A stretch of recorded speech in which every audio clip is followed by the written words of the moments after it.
মসজিদে chair table বসিয়ে chairman প্রার্থী ঘোষণা করা নিয়ে জামায়াত নেতা জানিয়েছেন, জামায়াত ইসলামী রাসূল সাল্লাল্লাহু আলাইহি সাল্লামের আদর্শ লালন করেন। তিনি তার সকল কাজ মসজিদে বসেই পরিচালনা করেছেন। রংপুরের মিঠাপুকুর উপজেলার ইমাদপুর ইউনিয়নের ঘটনায় সমালোচিত হওয়ার পর এমন ব্যাখ্যা দিয়েছেন উপজেলা জামায়াত আমির। তিনি জানিয়েছেন, ভবিষ্যতে এ ধরনের সভায় আরও সতর্কতা অবলম্বন করা হবে। জামায়াত রাসূল সাল্লাল্লাহু আলাইহি সাল্লামের আদর্শ লালন করে রাসূল সাল্লাম তার সকল কাজ মসজিদেই পরিচালনা করেছেন।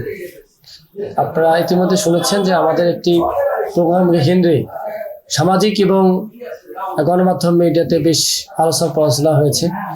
আমরা মনে করি যে এটা একটি আমাদের অসতর্কতার কারণে হয়েছে। মসজিদের আয়োজিত দলীয় সভায় যাকে চেয়ারম্যান প্রার্থী ঘোষণা করা হয়েছে, সেই জামায়াত নেতার দাবি, স্যান্ডেলিনা সো রূপচর্চায় আভিজাত্য। ধর্মীয় দৃষ্টিতে এটি খারাপ কিছু না, তবে সামাজিকভাবে বিষয়টি দৃষ্টিকটু। মসজিদে যে 23 তারিখে যে ঘটনা ঘটছে, সামাজিক মিডিয়ার মাধ্যমে যে প্রচারটা হয়ে গেছে, আমি ধর্মীয় দৃষ্টিকোণ থেকে ঠিক আছে, এখন সামাজিক দৃষ্টিকোণ একটা আছে।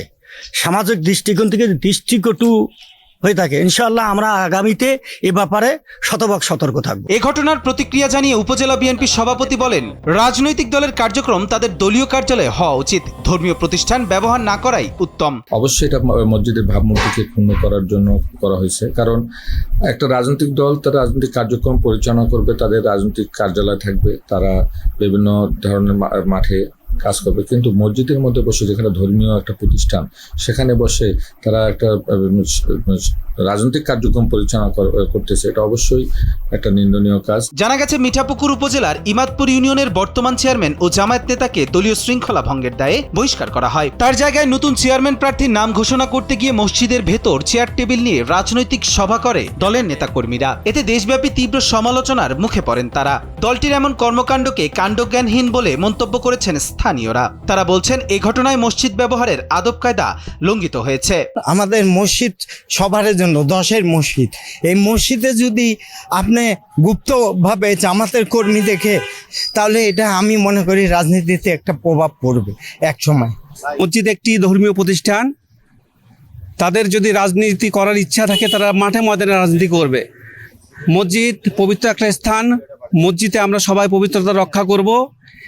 আমরা আজকে তারা যে জঘন্য কাজটি করেছে, তারা প্রার্থী ঘোষণা করবে, উপজেলা প্রার্থী, তারা মসজিদে করবে কেন?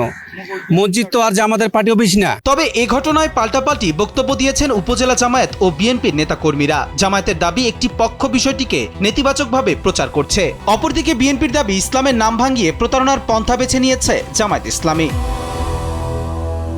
কবির চৌধুরী, জয়, কালবেলা।